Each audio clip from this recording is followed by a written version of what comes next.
Hi, I'm Megan. And I'm Neil. And we've packed up our home in Glasgow and moved into our cute retro camper van Harmony to travel all over Scotland, exploring the best places to stand up paddle along the way. So come join our adventure as we visit the Highlands, Islands and everywhere in between on our SUP Safari Scotland! Heading south again, we have a couple of days before our next house sit.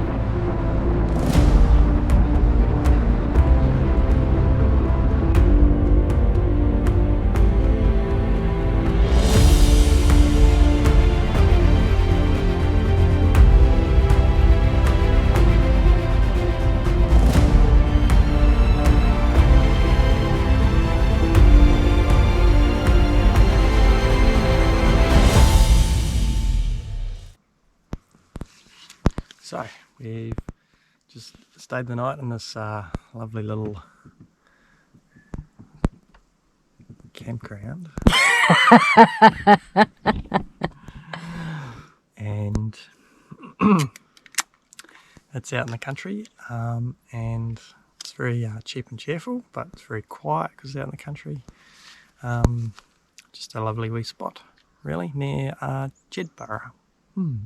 We've been travelling through the Scottish borders for the last couple of days and not really filming much at all. We have been a bit lazy. We actually treated ourselves to a pretty lush chill out session at Stobo Castle.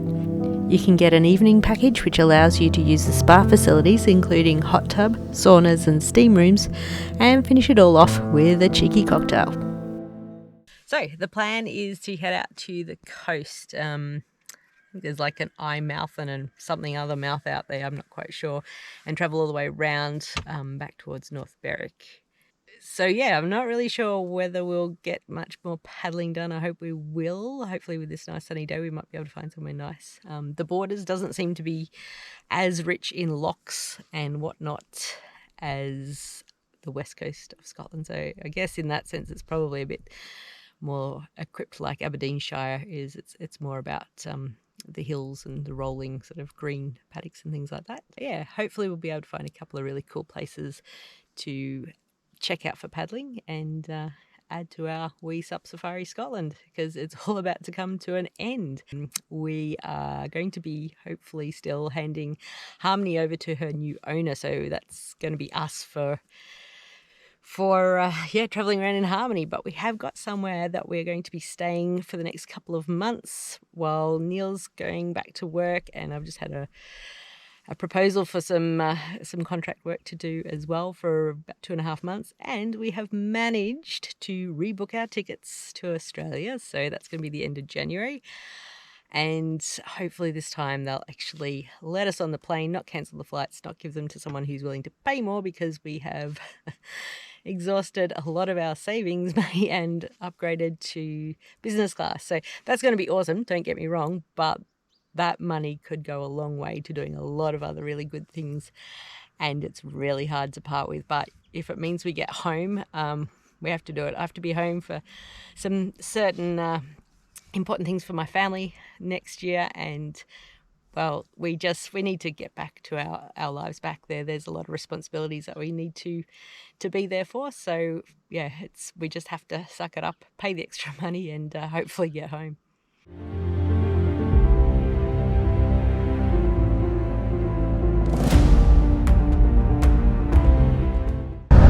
we're just following the GPS out to Eyemouth, and suddenly we see a sign, and apparently we're in England now.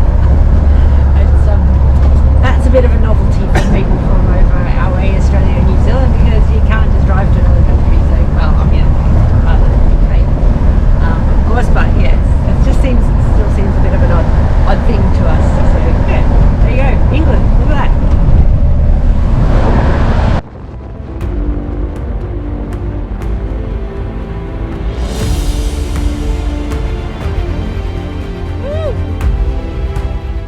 What have you got there, Neely? A delicious looking phyllo pastry. Amazing. Lobster salad sandwich. We're pretty excited to have some good coffee again at the Rialto Cafe in Eyemouth. Eyemouth Beach looks like a good place to check out for paddleboarding if you're in the area with its sandy shoreline and protected bay area.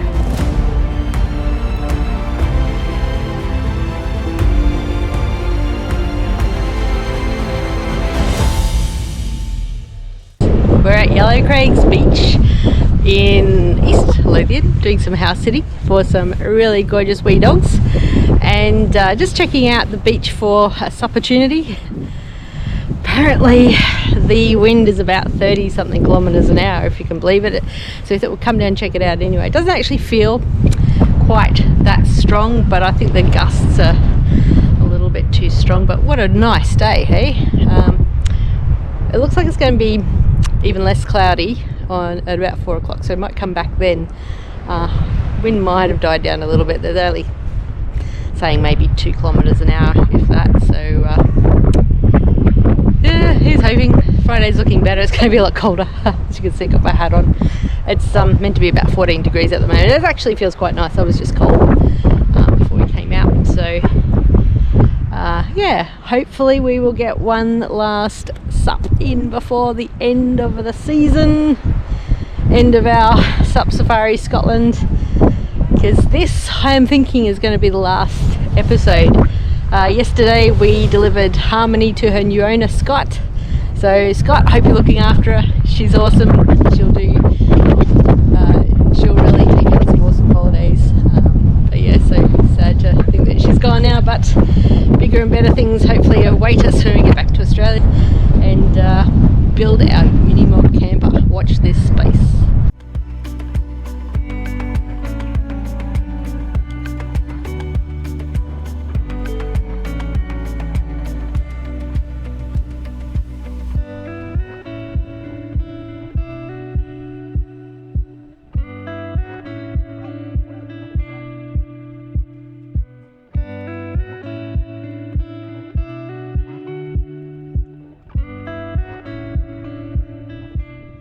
We're at Yellowcraig's beach, and we've actually driven around. We're house sitting just pretty close by that you could actually walk. Too far to carry a 10 kilo SUP though. Just about to pump up the board. Lovely day. It's probably only about 8 or 9 degrees or something at the moment, but because the sun's out and the wind's died right down, it should actually be quite nice. So yeah, let's get into it.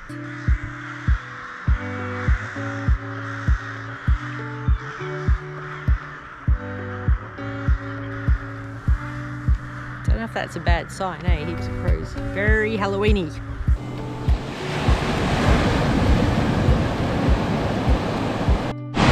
We've come down the beach a little bit. This here doesn't seem quite as dumpy. The waves don't seem quite so big or dumpy here as what they do further down. So have a look here. Fairly flattish. As if you have a look down there, you can see that they're kind of dumping. So we're about maybe 4 hours off low tide. When we were down here the other day at low tides, it was a lot calmer. You could actually see where all the rocks were. At the moment it's a bit choppier, it's stirring up a bit of the sand, with a bit of sediment about, so it is a bit harder to see where the rocks are. So I'm probably going to do mostly paddling on my knees, just get a bit of an idea of what's out there first, because yeah, obviously it's a bit dangerous if you're banging into rocks and then you fall off your board onto those rocks. So we'll check it out. Not my ideal conditions. Such a shame that the other day was too windy, but it was beautiful and flat. But yeah, just shows how many different things you need to line up to get the perfect paddle, huh? But hey, who would have thought? Middle of October in Scotland, and here we are, hopefully going to go into the water.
So yeah, last paddle of the season, or at least last paddle of the SUP safari. This is probably going to be our last episode. After this we are heading back over west. We've got a long-term B&B to stay in for the next couple of months until hopefully our rescheduled flights will get us back to Australia. So that's in January. We'll be here for Christmas, so that'll be nice to have another cold Christmas. Hopefully we'll get some snow, eh? But anyway, not probably the most perfect conditions for our last paddle of the season. So we're out quite a ways now, like, you know, it's probably a good couple of meters deep, I'd say, here. It's really hard to tell though, just saw some seaweed there. Maybe it's not as deep as I thought. But yeah, it's really hard to tell, lots of sediment about. So like I said, with the rocks, they pose your biggest threat. Because I was down here the other day, I got a good idea where they were. I would make sure that you come and scope it out first before you come in. Yeah, I mean, unless you like this sort of conditions, I'd probably wait until things are calmer. But yeah, our time's running out. This is going to be the last nice sunny day for I don't know how long. Probably, who knows, maybe till the end of the year, till next summer. So yeah, we just wanted to get out and have a paddle in this lovely location. But yeah, you just got to take the conditions that are on offer, I guess. So yeah, what a day though.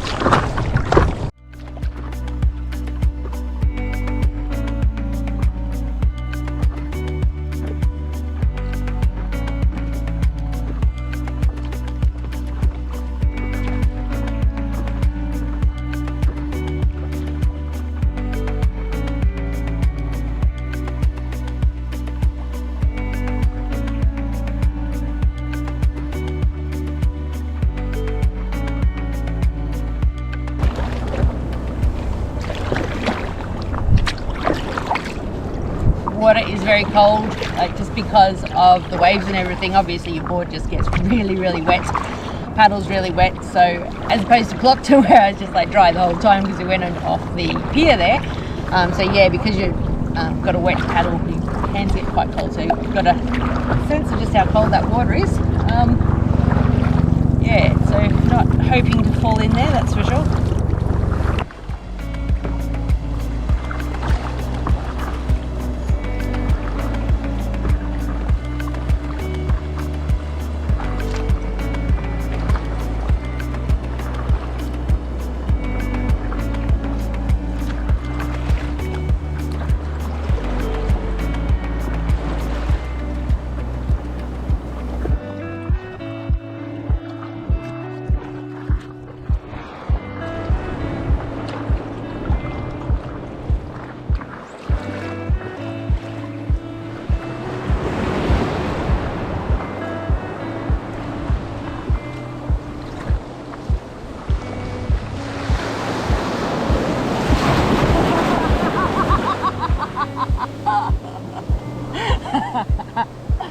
Oh, I thought I was going to nosedive then.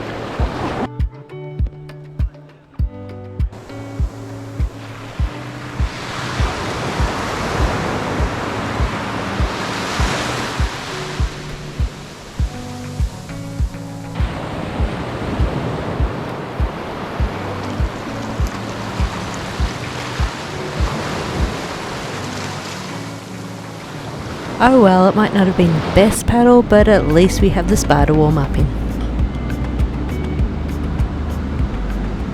Thanks for joining us on our SUP Safari Scotland. It's been a really great 5 and a bit months.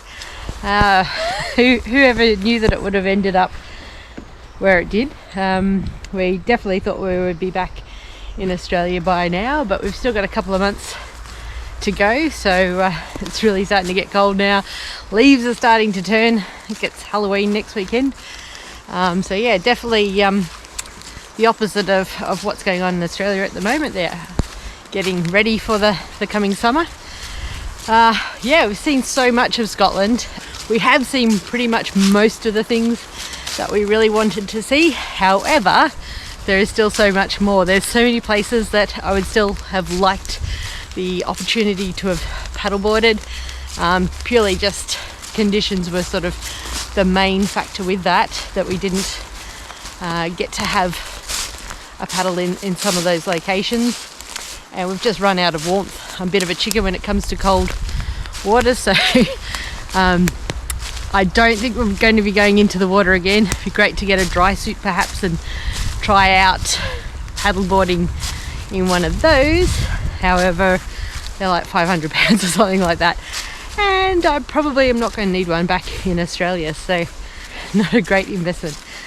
But yeah, that's it for us.